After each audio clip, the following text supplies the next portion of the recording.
Thank you, Zimbabwe, for tuning into yet another informative edition of your program.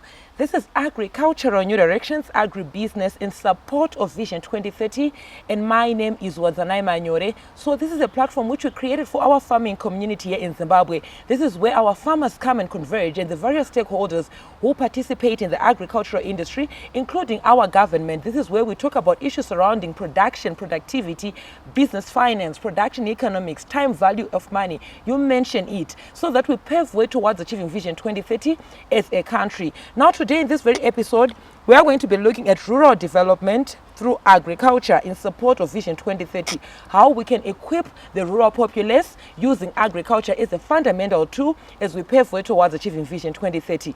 To discuss this and more, I have taken the liberty of inviting Mr. Bezi Nyabadza. He is the chairman of the Traditional Grains Producers Association here in Zimbabwe. He is also the Chief Executive Officer of Reapers Limited right here in Zimbabwe. Mr. Nyabadza, thank you for gracing our platform with your presence today. Thank you very much.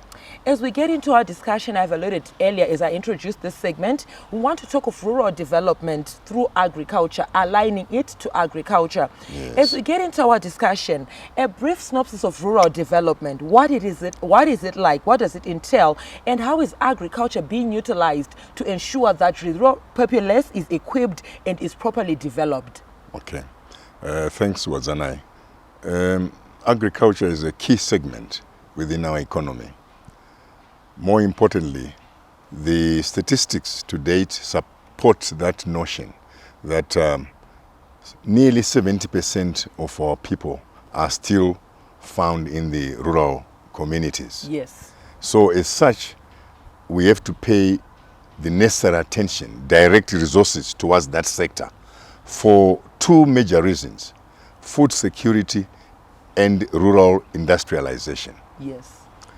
We inherited an economy yesterday founded on a set of goals and habits, and some of them to this day we find them at variance with the thrust of the Second Republic. Okay. The first achievement was to access our land, which was the main responsibility of the previous government, the First Republic. The Second Republic is engaging us to increase awareness of utilization of the land as a tool of emancipating our people. Yes. In other words, graduating them to a better Zimbabwe. The Vision 2030, highlighted by His Excellency, is now saying, all Zimbabweans, how do we uplift all our people? And agriculture will be found as a tool to do that. Okay. Yes.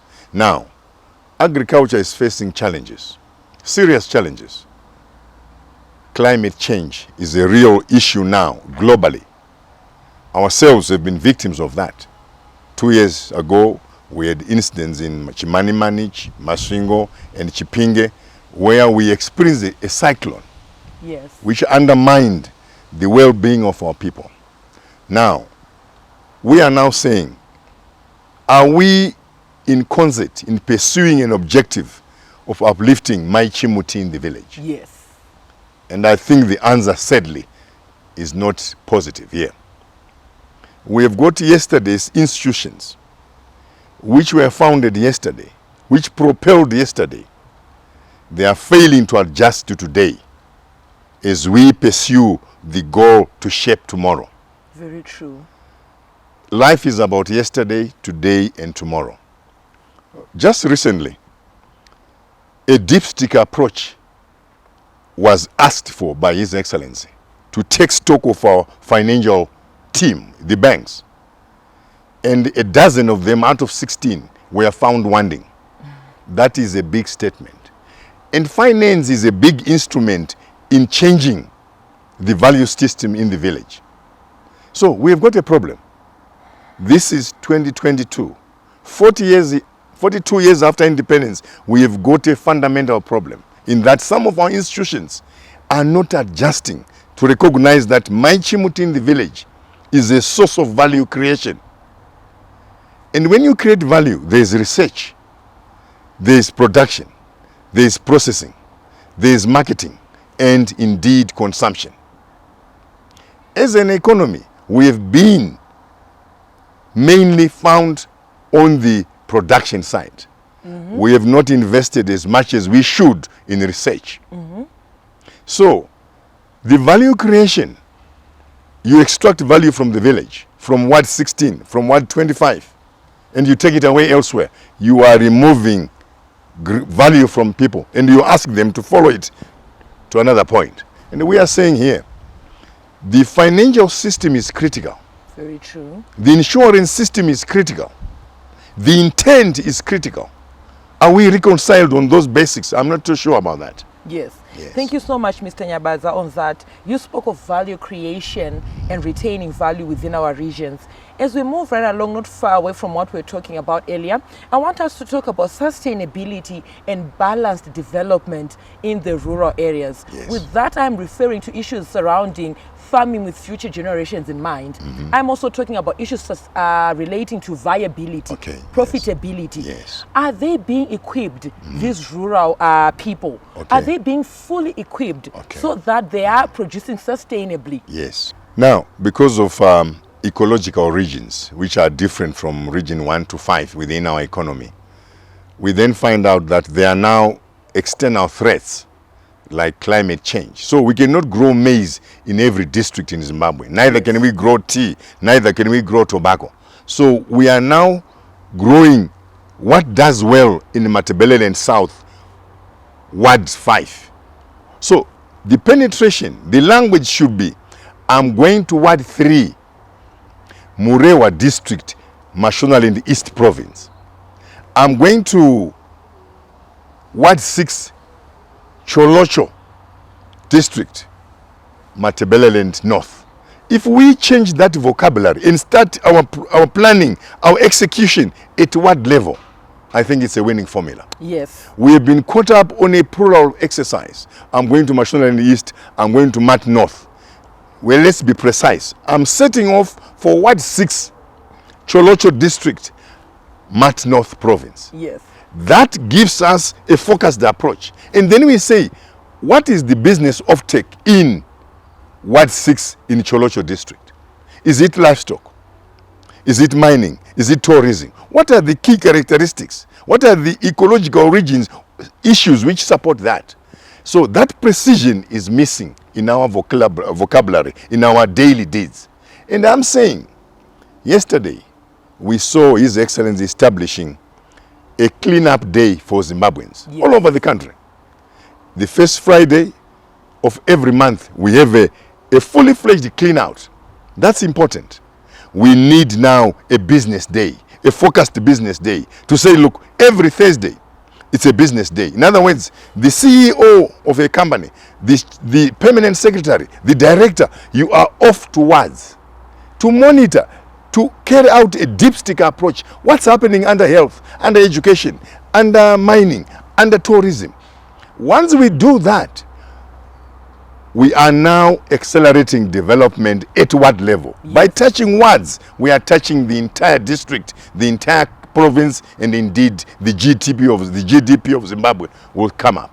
Thank you so much, Mr. Nyabaza. It was very detailed, and you kept on emphasizing on the dipstick approach and going to grassroots level so that we equip everyone and no one is left behind. Yes. On that note, viewers, we're going to go on a short commercial break. We'll be right back with this and more in the second segment. Stay tuned.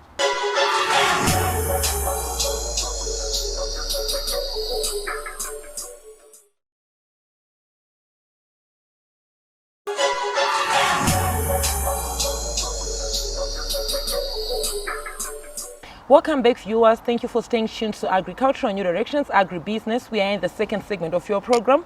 Now, viewers, we encourage you to be a part of these conversations. Feel free to get in touch with the producer, Wadzanai Manyore, on 0772-807-506. Alternatively, you can like our Facebook page, Agribusiness with Wadzanai.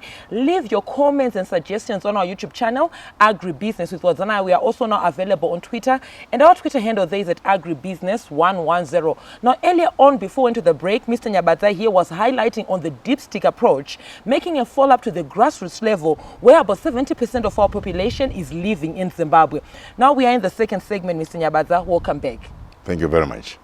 Earlier on, like we said, we were talking of the rural population and how it can also partake in along the value chain and create value. Now, statistics shows that about 70% is in the rural areas, whereas as a country, as an economy, 67% of our population is making a living out of agriculture.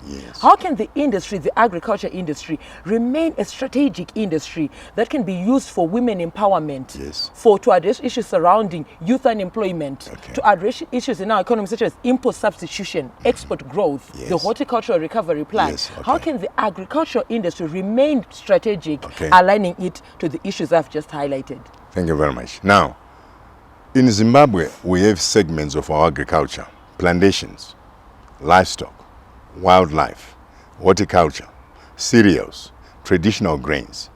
Now, that is spread in our ecological regions throughout the country. Now, we are saying these are industries. We grow plus or minus 45 crops in Zimbabwe successfully because of our weather. So these crops are industries. And each industry has got a research platform, production, processing, marketing, and consumption. So we have got plus or minus, from agriculture alone, we could have 45 dedicated industries. And if we retain value at provincial level, that means industries at provincial level. That means employment generation for our people. The youth will come up with particular skills related to their domain within the territories within Zimbabwe. Yes. Now, what we are doing, we are extracting raw materials from areas and taking them elsewhere and processing them elsewhere. For example, to this day, sadly, we grow maize in Karoi. We mill the maize in Harare, 200 kilometers away. Then we take back that mill back to Kariba. Now, the cost structure of the final product is high, expensive, unnecessarily. In other words, to be blunt, we are being careless with limited resources as a nation, as an economy. We import diesel in this economy, and we are careless with movement of value from point A to B. Yes. If, for example, each province retained a milling facility, a bakery facility, then it means we are minimizing unnecessary costs which then occur. By so doing, retention of employment. Let me tell you a fine example. Rugare Township was founded on the back of repairing railway wagons. Yes. Mavuk was found on the back of cement. Chitungwiza was founded on the back of textiles. But should that be not in Gokwe, where most of our cotton comes from? That's rural development. Rural development is responsible for production, primary production of resources. Let's utilize them. Let's add value from Gokwe. What we want in Harare is a shirt. Yes. Yes, it's a blanket.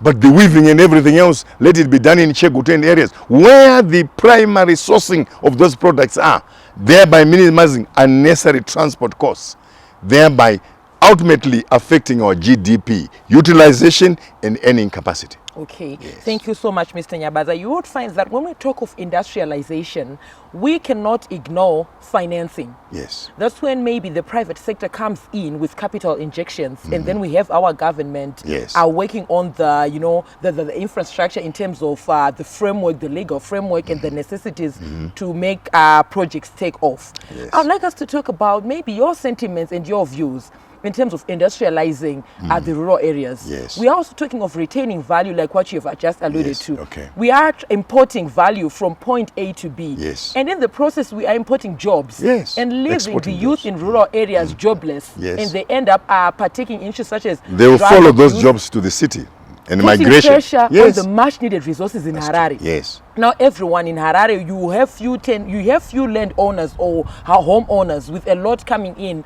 to maybe a lodge where you have people maybe living in a house, 7 of them. Putting pressure on resources in our capital areas. Yes, okay. Your sentiments in terms of industrializing the rural areas. You raise a fundamental point. Analysis of the Zimbabwe Stock Exchange will tell us a story. Okay. A fundamental story. And this is why the dipstick approach was done to our banking sector. and they were found wanting.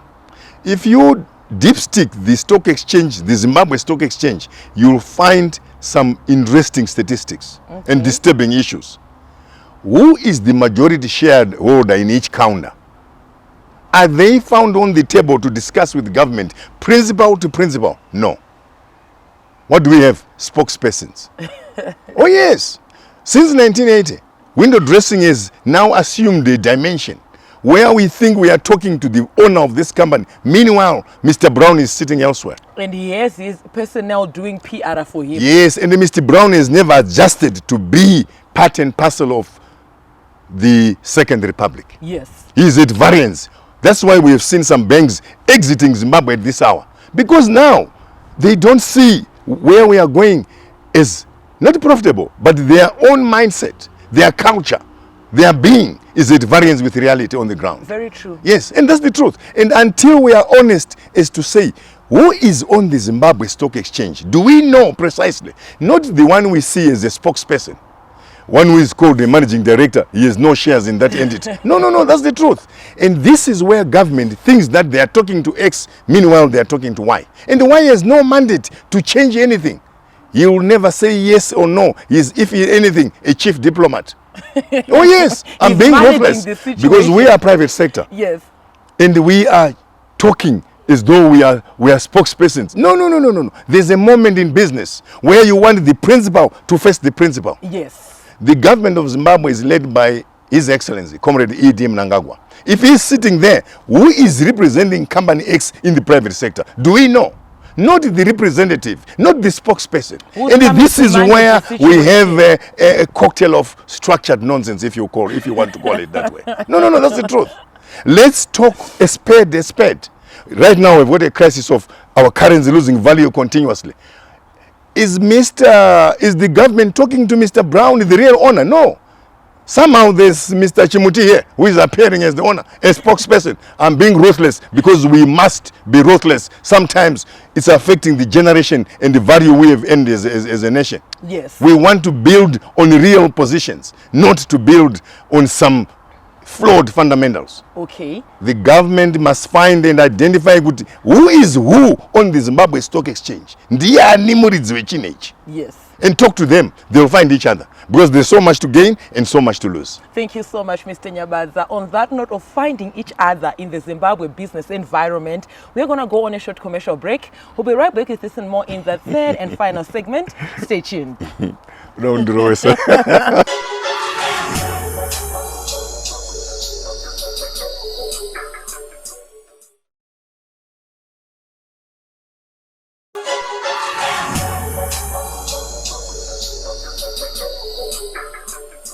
Thank you, Zimbabwe, for staying tuned to Agriculture and New Directions. We are here in the third and final segment where we are looking at rural development in Zimbabwe. This is whereby 70% of our population resides, and this is whereby we have the youth, the women who need empowerment so that we pave way towards achieving Vision 2030 without leaving anyone behind. Mr. Nyabaza, welcome back.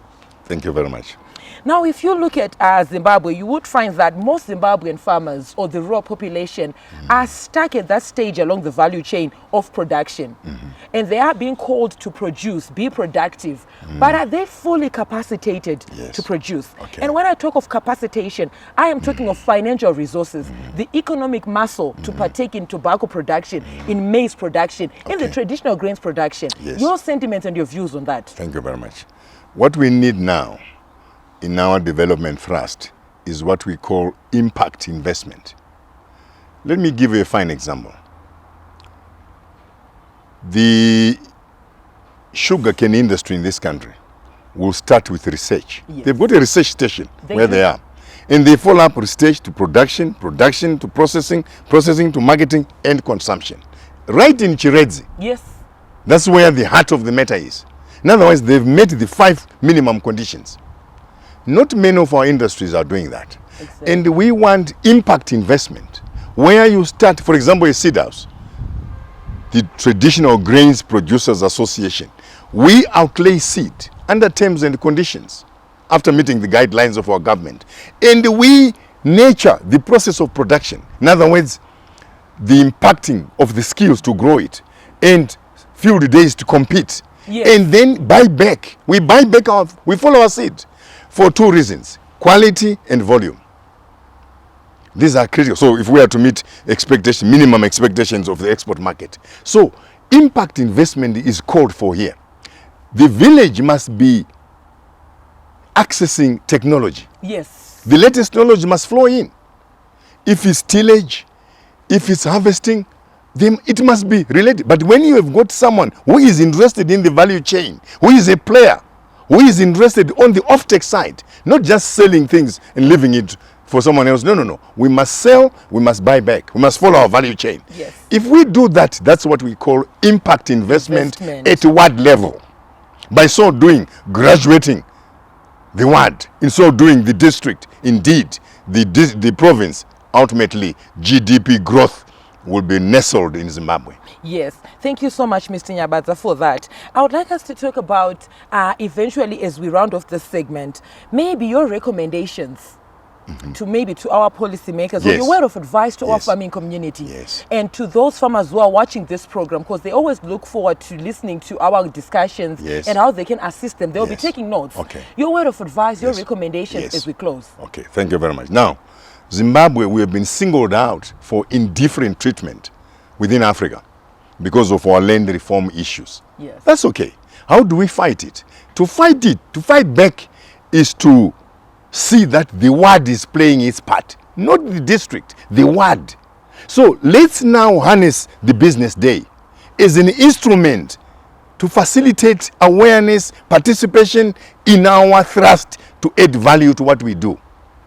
If we target, this is why I appeal to my the highest office, my president. Say, look, please say, you gave us a cleanup day. We are seeking a business day to step up our business activity at ward level. Once we do that, that's a winning formula. Yes. Thank you so much, Mr. Nyabaza. It was a very detailed presentation. You spoke to issues that do touch the heart of our economy as Zimbabwe. It was a pleasure having you with us today. Always a pleasure. Thank you very much. Yes, in the words of Mr. Beso Nyabaza here, he's saying, leaving no one behind speaks out to reaching out to the ward level, not district, but begin from the ward level, district, province, then eventually the country as a whole. From me, your host was Zanai Manyore. I'm also on Instagram. It's W Manyore, and the crew behind the scenes. Have yourselves a fabulous evening. Thank you for watching.